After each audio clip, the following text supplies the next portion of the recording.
I-V-M.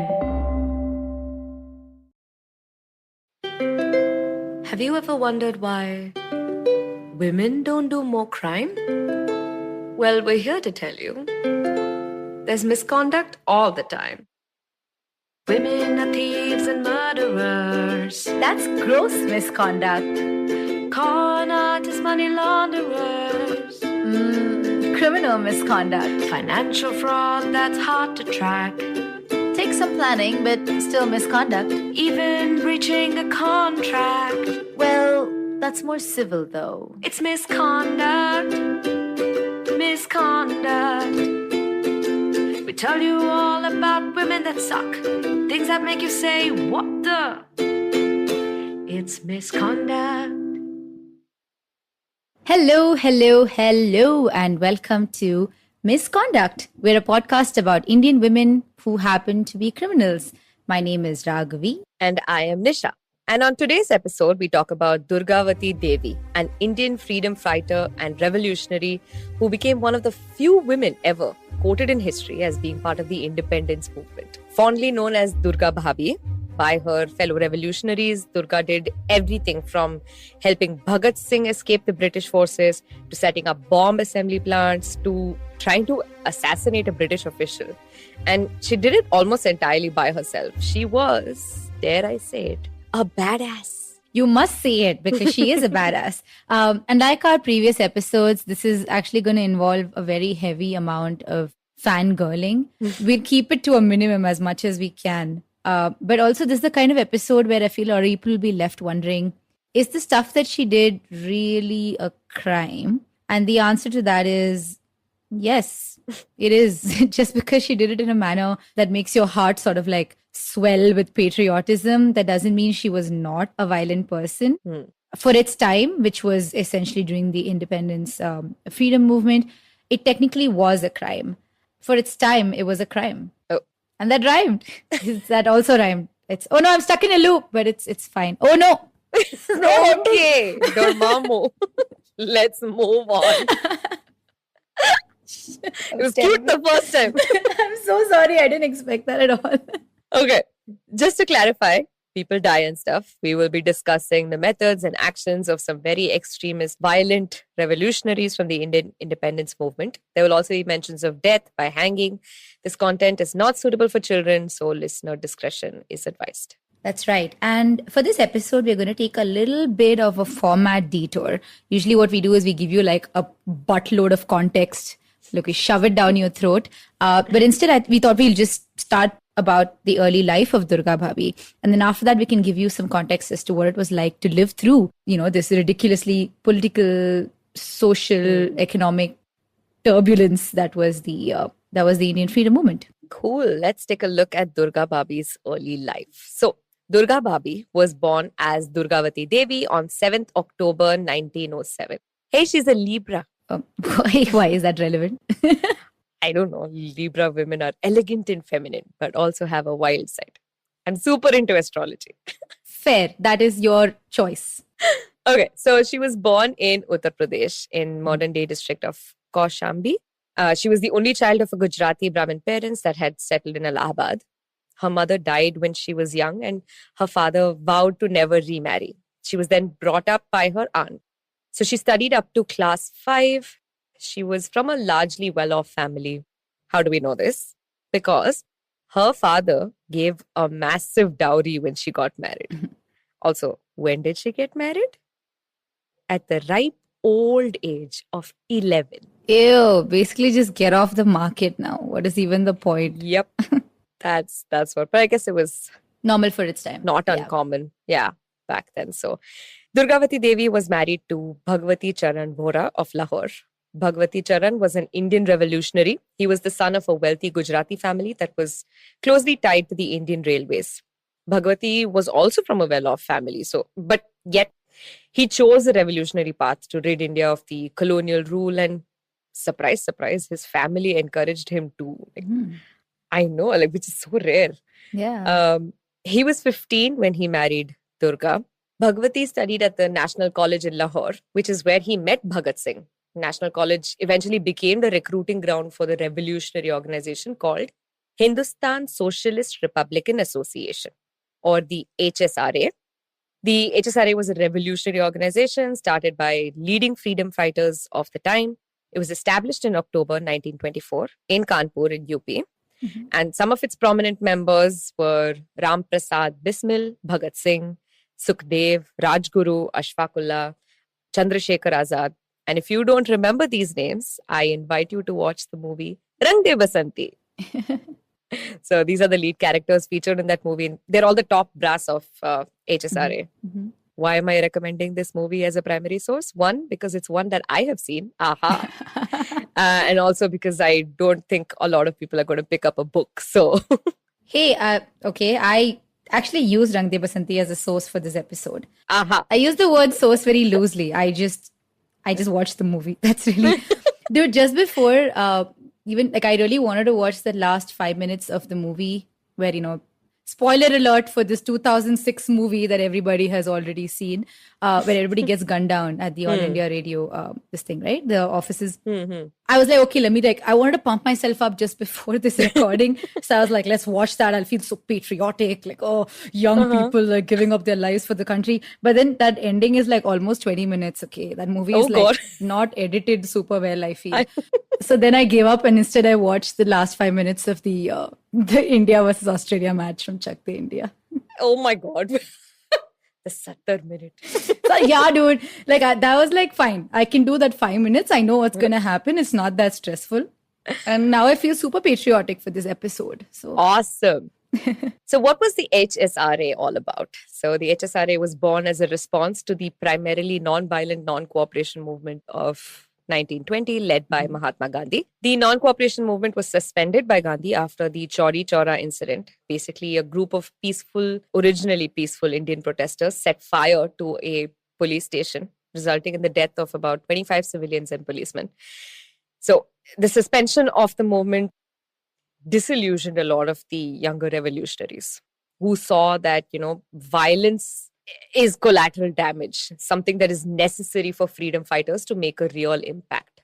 Mhm. And many also thought that the violence at Chauri Chaura was not like so bad to suspend an entire nationwide movement that had gained so much momentum after years of just like smaller failed attempts securing the British Empire's attention. Mhm, mhm. And the HSRA is essentially a meeting of the minds of the revolutionaries, and they truly believed in this. By the way, Gandhi really did not like any of these folks. And it's not that he really hated them or anything. I mean, Gandhi's ideology just was a little different. Very different, starkly different, of course. And I wouldn't say that he hated them per se, but there was a certain degree of like publicly visible disdain that he put out about the HSRA and its people. We'll talk about that more as we go through events chronologically. You'll sort of understand where we are coming from with that. And also, it's one more thing. We've really simplified a lot of what we are saying here. It's really not this simple. Like, way too much happened. There are way too many important personalities.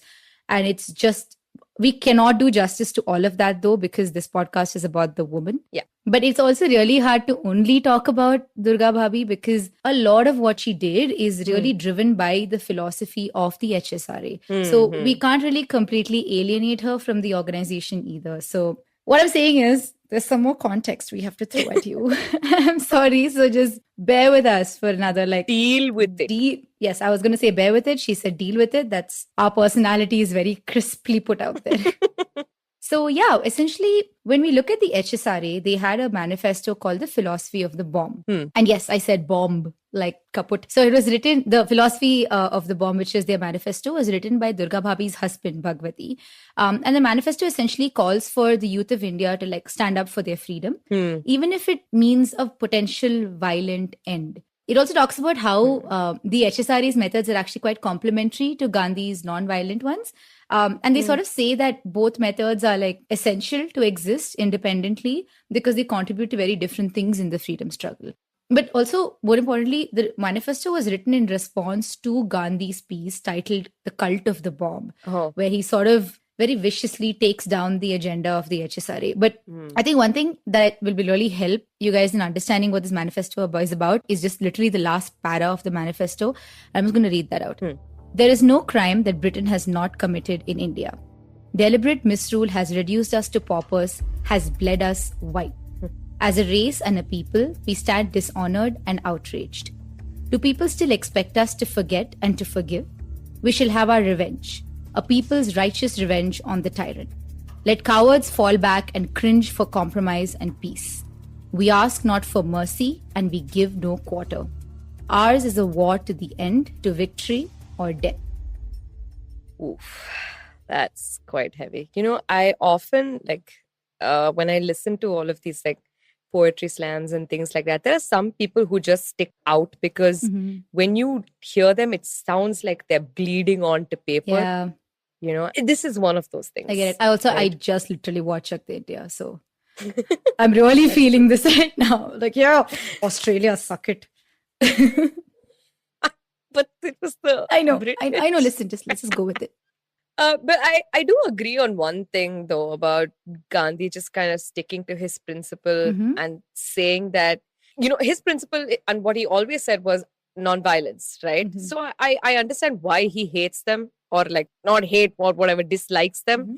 Because listen to the manifesto, it's a clear call to violently overthrow the British Raj, which is not what he was about. Yeah, that's fair. But I mean, that is at the root of it is differences in ideologies, right? And that happens in movements like this. You mentioned earlier, there was a lot of disillusion within the members of the HSRA, which is why they created the organization in the first place. It is also this huge generational gap. True. Yeah, I mean, including, there are so many things at play here. There's religion, there's caste, there's access to education, there's affluence, there's loads of stuff here. So, but the biggest thing that I feel between Gandhi and the younger, more bloodthirsty-esque folks of the HSRA is just really that generational gap. So when I read this manifesto, it really just feels like the HSRA is telling Gandhi, okay, boomer. They're just you don't know me, you're not my dad. That's really where it's going. Awesome. On that note, let's take a break. And when we come back, we talk about Durga Bhabi and what she did.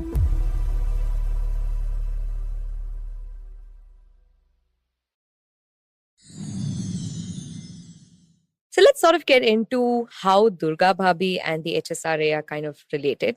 She started off as a runner for them, kind of, in 1928. First off, she had a lot of money from her dowry. And her father-in-law, who was very fond of her, gave her a sizable amount of cash as well. And this is so wholesome. I wish we knew how much it was so that we can estimate how valuable her contribution was. Right. But it's said that they used this money to start funding the HSRA. All organizations need cash. And except for a few, most of the revolutionaries in HSRA were young, educated men from middle-class families or farming backgrounds. But unlike other organizations, the money didn't go towards salary or administrative cost or something like that. It went towards guns, ammunition, and parts for putting together bombs. So initially, Durga was charged with purchasing arms and ammunitions for the revolutionary. But because she was a woman, the police did not suspect her did not suspect that she was actively involved in freedom movement. I assume some British dude was oh, she just wants servitude, as all women do. And then Durga Bhabi was aha, loophole. Aha, loophole. Good for her, man. I mean, I personally believe if you can trick the patriarchy in your favor, you must. Yes. Game the system. There is no other way to game the system. Anything else you say is already... I mean, it's a time when I think in the US, women would have just gotten the right to vote. Now. Yeah, in the 20s, literally right now. So it's one of those. And we as a country didn't even have our own country technically yet. We didn't even have a country. Yeah, so she had a loophole. She exploited it. Good for her. Good for her. And actually, even though she was in, she was the HSRA founder's wife, very few other women were actively politically involved. So yes, I know this was the time where Rani Lakshmi Bai of Jhansi or Uda Devi of Lucknow took up arms and fought for themselves. But that was in the 1850s. In the 1920s, there was Sarojini Naidu and Uma Bhai Kundapur, folks who were largely either offering shelter or penning non-violent political pieces to inspire people. So Durga Bhabi was already an anomaly, And so the police and the Brits just never suspected her. And she spent like the better part of her year secretly delivering arms and ammunition to the HSRA, all by herself. She was the OG Dunzo. Good for her, man. She also had a side hustle, by the way. She worked at the Girls' College in Lahore between 1925 to 1929. In 1929, however, she quit because she had to go into hiding. Right. Oh, by the way, she was referred to as Bhabhi essentially out of respect. Most of you would know Bhabhi means the wife of your older brother. But in a more colloquial like way, it just is like some respect that you show usually to a woman that's older than you, or just to be like, hey, I respect you. So the other members of the HSRA saw her almost like as a mother figure, even though she essentially was the same age as them. Like she wasn't particularly older or anything. So yeah, it's basically just like a term of respect at the end of the day. I guess. And it also happens, right? Like when women are involved in these kind of situations, you get branded as one of these relationships, like mother, sister, whatever. But you're not a woman by yourself. But I feel like there are some, leading figures who have kind of rebranded themselves as and use that as a personal identifier, like our own, like Jayalalitha going as Amma, or even Mamata Banerjee going as Didi, and these things really help their image and build on whatever respect that they need from people. That's true. Actually, like across a lot of the resources that we read for this episode, she primarily is referred to as Durga Bhabhi. Like that's the name that really stuck, But of course, also, let's not forget that by this point, she's really not all that old. She might be about 20 to 21 years old at best, like if I just do some really quick maths, which is also likely to be bad maths. But yeah, she was doing all this arms smuggling and like ammunition delivery at the age of like 20, 21, which is just nuts. Crazy. That's just absolutely nuts. But yeah, so essentially in 1929, a little after she sort of started doing, the dunzo work, so to speak, things sort of took a bloody turn in the sense that Durga sort of got really more personally attached to this kind of work.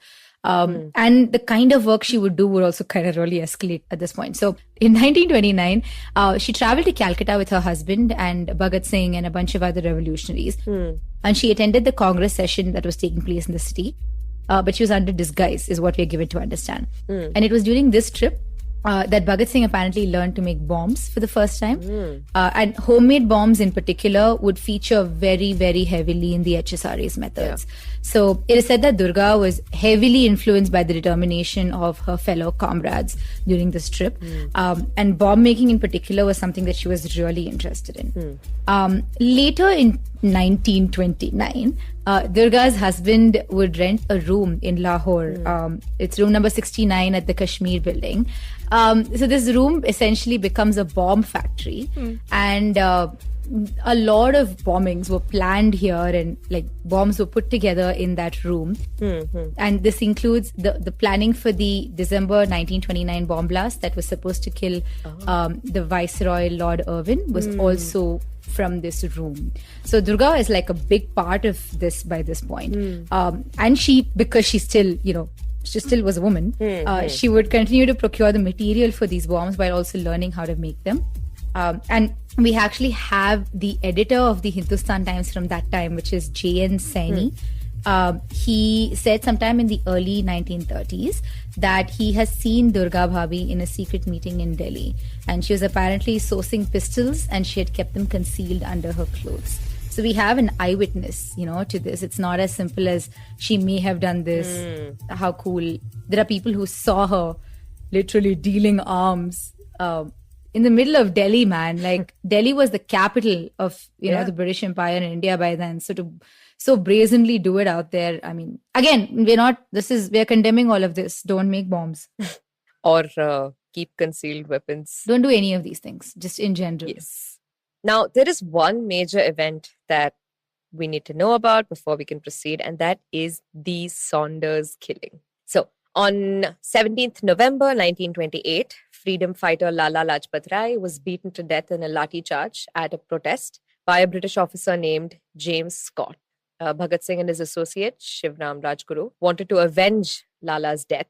So on 17th December 1928 in Lahore, The duo shot at a police officer that they believed to be James Scott. Mhm. The police officer's name was John Saunders, and he died when he was shot. Mhm. And I feel like I've seen this in some movie. Yeah, you might have, because in the early 2000s, Bollywood made like 200 movies about Bhagat Singh. There was so many, dude. And if you ask which Bollywood actors played Bhagat Singh, the answer is yes. So many movies. It's not even funny. Like, I think there were, 200 is obviously, I'm extrapolating, whatever. But like, I think there were at least about 4 or 5 movies from what I remember. Wow. Yeah. Okay. So one of those movies. One of those, yes. Now, Bhagat Singh and Rajguru were on the run. They escaped from the scene of the crime and fled to their safety house. But the police knew the location of their safe houses and had them kind of blocked. They were feeling trapped. On 19th December 1928, Sukhdev called upon Durga Bhabhi to shelter the two men and himself. At that time, Lahore was under a lockdown. Man, I get it. Oh. And Durga's husband had just left for Calcutta. So she was home alone with her son, her 3-year-old son, Sachindra. So Durga and the boys. Durga and the Boys mixtape out this weekend. Pew, pew, pew. Excuse my terrible air horn. Yes, sorry, Durga and the Boys. Go on. Yes, so Durga and the boys, they figured out a plan to get them to escape Lahore. They would catch the train departing from Lahore to Bhatinda en route to Calcutta early in the next morning. So Bhagat Singh and Durga would pose as a young couple with a child. Rajguru would be their quote-unquote servant carrying their luggage. Durga's husband had also given her a ton of money, like I think around like 5,000 rupees. And she put part of this towards making this mission a success. And a success it was, because they not only made it to Calcutta in one piece, they also managed to just evade the police throughout, like from the beginning, and particularly at the Lahore railway station, because on that day, it is said that there were 400 policemen that were stationed specifically on a lookout for these people. Like Nisha said earlier, Lahore was under lockdown. So the entire police force was like, where are these dudes? We need to find them. By the way, Durga's husband, who was in Calcutta at this time, he had no idea any of this was happening. So on the train journey, when they had stopped at Lucknow, Bhagat Singh had sent a telegram to Durga's husband, Bhagwati, saying that he was traveling with Durgavati. And Bhagwati apparently was super confused. Okay. He was like, who is Durgavati? Like, it's your wife, man. Like, he just, I don't know if that was like, added for dramatic effect, or he really genuinely, I don't know, hit his head somewhere. But apparently he was really confused about who this Durgavati was. And when the party arrived in Calcutta, he was like, what? It's my wife, Durgavati? What? Hey. And apparently when he met her, he was really happy to see her, and he called her a revolutionary wife. Of course. Yeah. Of Not course. just a revolutionary person.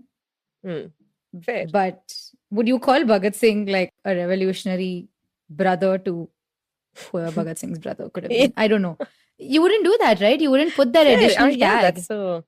That's true. Also, I should just add that I said chumma, and that means just like that in Tamil, not like yeah. Just saying. Like in South India, chumma is like Emi.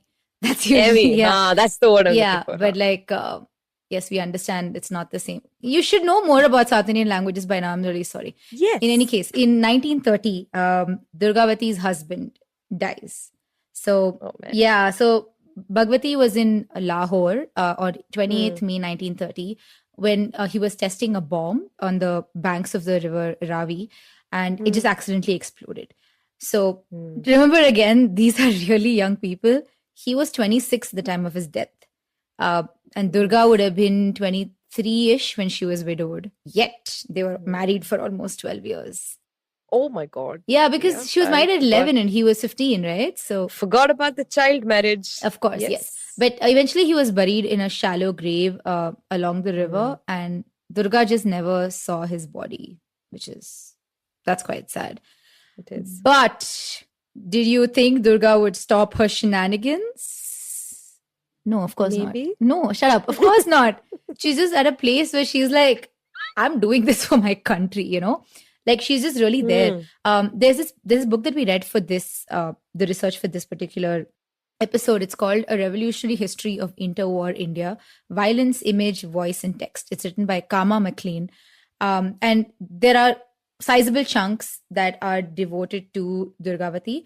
And one of the things that it says about her after her husband died is that she sort of just met widowhood with a very quiet sort of a dignity. There is also like Kama, the author, claims that there was an interview with Durga that she's uncovered, in which Durga sums up her activities after her husband dies. So this is what Durga says, what she did after her husband died. And I quote, "I fled after that." That being, once her husband passed away. "I fled after that. I sent the boy to someone in Allahabad. There was a warrant against me, so I threw myself fully into my work. I was not a born revolutionary, but one who becomes a revolutionary with the maturity of ideas. More and more, an individual thinks, understands, reads, and writes. His ideas change. They become stronger. It's not about being emotional. The first phase is emotional. And I believe that 99% of our comrades were those who had come from an emotional phase, educated themselves, and then became genuine revolutionaries. Of course, there are exceptions, such as my husband, such as Chandrasekhar Azad. I told Azad I wanted my full share of revolutionary work." Yeah, girls deep in it.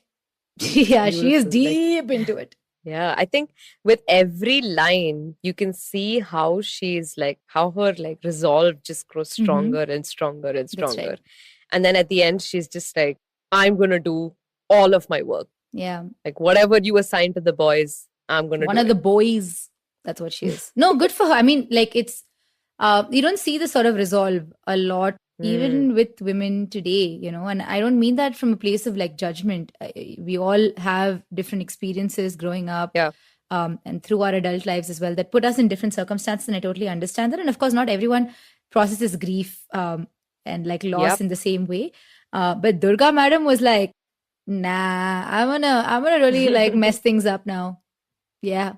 Yeah, I think in general, it's just really hard to break the glass ceiling. And she's just shattering it. She shot at it with a gun. Hey. Okay, so what did she do next? On 8th October 1930. Oh, hey, that's a day after her birthday. Sorry. On 8th October 1930, Durga shot at a European couple standing outside the Lamington Road police station in Bombay. Sorry, this was just quite jarring. Anyway, but the victims were a police sergeant named Mr. Taylor and his wife. Both of them survived. So the shots were fired from a car. When we laughed earlier, it wasn't super jarring because they survived, guys. So the shots were fired from a car, and the witnesses say at least 3 people were in the car. The Times of India reported the incident as the first outrage of its kind in Bombay in recent years and is reminiscent of the anarchist outrages of Bengal. Just Times of India being extra. But anyway, so when the police investigated it, the driver of the car was found and he confessed that one of the assailants was a Gujarati woman disguised in male attire who went by the name Sharda Devi. The driver also mentioned that she was young, fair, and good looking.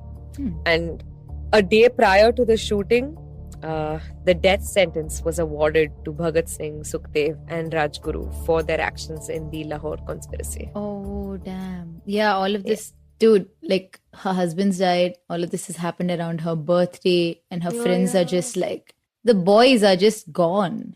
Out of her life. She must have been devastated. I can't even imagine the grief. It turns out that Durga's husband actually had taught her how to use a gun. So when the HSRA needed a hand with revenge, she volunteered.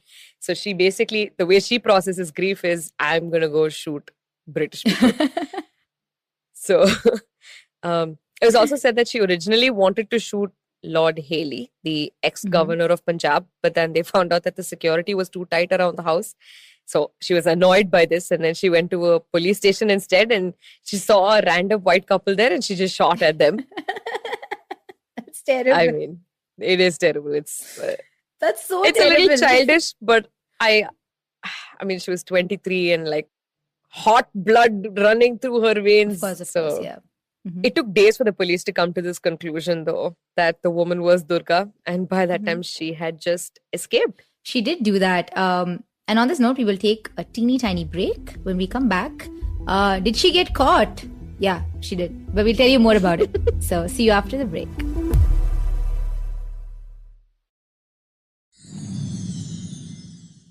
Welcome back, everyone.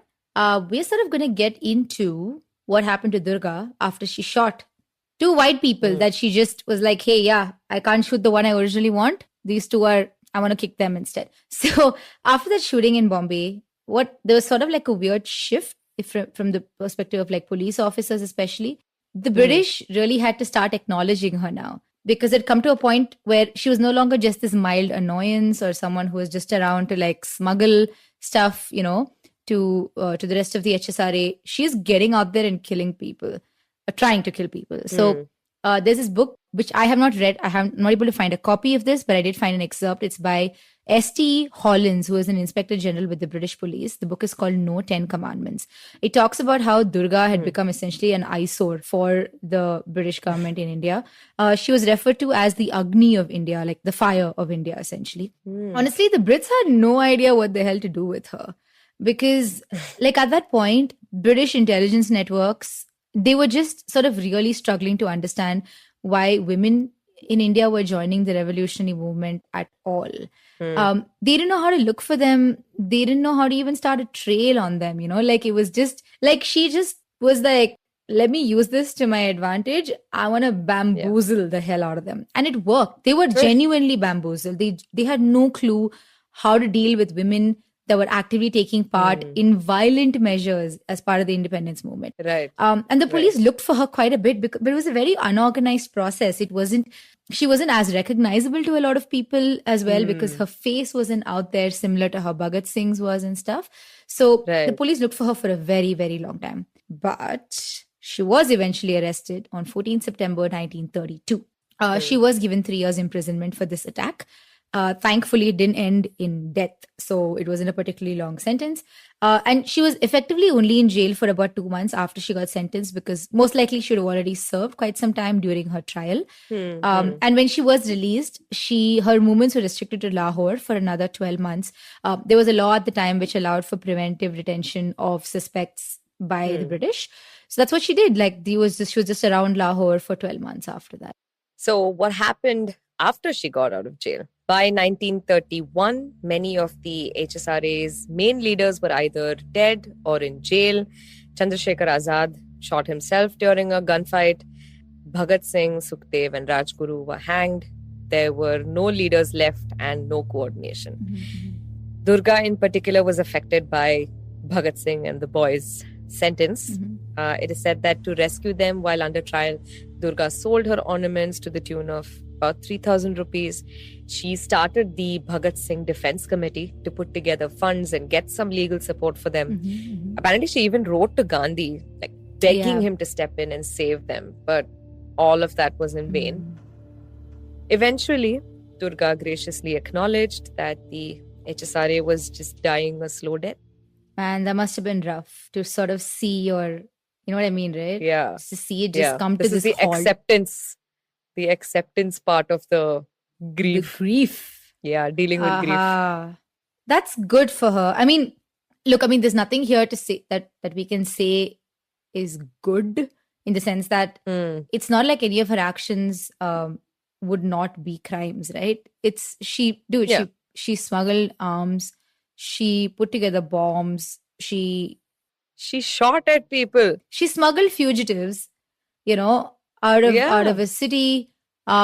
She was kind of really out there with her nonsense. And none of this stuff, yes, when we throw the rosy lens of it being something that she did primarily for the freedom struggle, yes, it's so easy to romanticize it. And I understand that. I want to romanticize it. And to be honest, we have been doing that this entire episode because it's just, like I said, when India won that hockey match against Australia, since the moment I saw that scene, I've been really pumped up about this episode.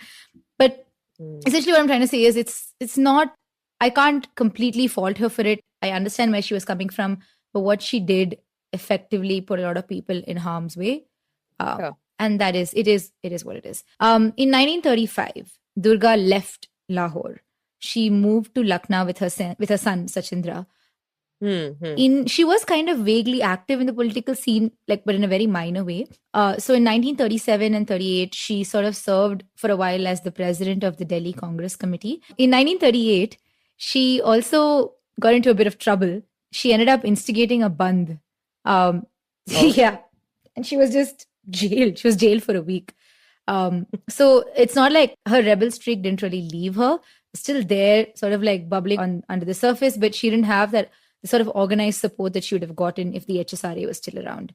And then after that point, I think she sort of really resigned to the fact that she's no longer going to be that sort of a revolutionary. In 1939, she undertook Montessori training in Madras. Yeah, and then she moved back to Lucknow and she started a school for poor children. And she just spent the rest of her later years in Ghaziabad. And she eventually passed away just recently. Well, not recently, but like 15th October 1999, which is quite recently in my brain. She was 92 at the time. And she passed away in Ghaziabad, where she lived the last of her years. She died like a week after turning 92. Oh, I'm yeah. really bringing this back. Why are you so obsessed with her birthday, man? Because can't you see like how many of these things, like important things, happen around her birthday? It's kind of weird. I guess for all of the boisterous, rebellious life that she had, towards the end, it just sounds like a nice, long, fulfilling life. I don't know. I guess so, but there is something about this that really irked me, right? Which is the fact that we have seen a lot of freedom fighters move on, as in the ones that survived at least. They moved on to become major political powers. Many of them still holding that power within their families today within India. I mean, they're very simple examples. Nehru became the first prime minister. Rajendra Prasad became the first president. Ambedkar went on to draft the constitution. There are so many freedom fighters that became members of parliament. And, like, sure, many of them went back to their states and, started like grassroots sort of regional parties and everything. But they all had a career to fall back to. Almost all of them, political, as lawyers, those sorts of things. But Durga just went on to live a life of like relative obscurity almost. And the thing is, it's really unclear whether she really gave up any recognition to live a quiet life or whether she was just sort of ousted from any position of political power because she was on the more violent, extremist, revolutionary side of all of this. And the thing is, like, and this is not, again, very generalized, but the fact is, the faction that went on to occupy any sort of political power in India, they largely came from those folks that Mahatma Gandhi would have considered acceptable in his eyes. And Durga would have never been acceptable in his eyes. Yeah. It's impossible. Like, he outrightly recognized Durga and her comrades as like, part of the cult of the bomb, right? Like, it's just... So something I guess we'll never really know unless she spoke about it to somebody and we have that first-hand witness. I don't know. What we'll never know is if she was intentionally denied any sort of support after the HSRA disbanded. But the thing is, if the intention was to actually sideline her, then that's really shameful on like our older male leaders of the time because they effectively denied her that recognition for what she did, Yeah, and she also received very little recognition later on as well. And when Rang De Basanti came out in 2006, she was represented in a very small role played by Soha Ali Khan. Right. And it wasn't even like a real representation. It was like, she's also there, Yeah. I feel like it would have been so much more interesting to learn more about how she effectively bamboozled the British, as you said. Yeah. Like, they didn't even know what to do with her. And she found these, beautiful loopholes in the patriarchy, in the way they call her, and she just exploited them for the benefit of India, I guess. I mean, at least that's what it was in her mind. There's very little to really mark what Durga did. Like, today, her school in Lucknow lies in utter ruin. There are no pages in the newspaper for her, no movies made about her. Very few books talk about her. In Lahore, Lucknow and Ghaziabad, there are no roads named after her. There are no memorials in her honor. We don't celebrate her birthday. I feel like I have mentioned it more times than anyone else. We don't mourn the day of her death. We don't even mention her in our history books. So I guess that's what you get for being a female revolutionary. So, musical recap then? Sure, let's do it. Stay on guard, break the law. We let them know that this is war. Build the bombs, don't get caught. We don't stop for peace anymore. 'Cause I'm dreaming of freedom. Make them pay for what's right. Free to live my own life. And I'll fight for my freedom. Fight every day and every night. You just call me wife. Girl, that was marvelous as always. But you know something, this is every time I go back to listen to our episodes and like obviously the song comes on in the end, it's so hard for me to internalize how serious these songs are. Like they talk about like murder and like, you know, like it's just really heavy because that ridiculously happy ukulele is playing in the background. Okay. Like play one minor chord. I don't know. Are you kidding? I'll play. Even the minor chords are like la. So I don't know what to do, but I don't know. I feel like it gives me a cool Bo Burnham vibe. I mean, not that cool, but hey, I get at it. least that's I what remember I when you pray first to a practicing. picture of Bo Burnham and then start writing. No, I remember when you were practicing with the uke when I first got it for you. Oh, I got the uke for Nisha first, which is when we were like, oh, should we put it in the podcast? But when I first got the ukulele for her, she's obviously she practiced Wonderwall by Oasis first because It was like the first song. Because she's so basic and the chords are so basic. But then later on she learned how to play what's that Death Cab for Cutie song? I will follow you into the dark. I'll follow you into the dark. And the song is basically like I will die with you is what that song is. And So she's like happy. and she's so happy about it when she's playing the uke like la la. It was so jarring. But that's essentially how it feels when I listen to these songs. When I go back and listen to them, I'm just like, we should switch to another Good. instrument. No, I want to leave people feeling very confused that, hey, this is so catchy and addictive. I'm singing about murder and death. Oh no. That's true. And on that note, thank you so much for joining us for this episode. We really hope you enjoyed it. And you can get all of our information on our website, or you can follow us on Instagram. You can catch me at the rate Just Nishful Thinking.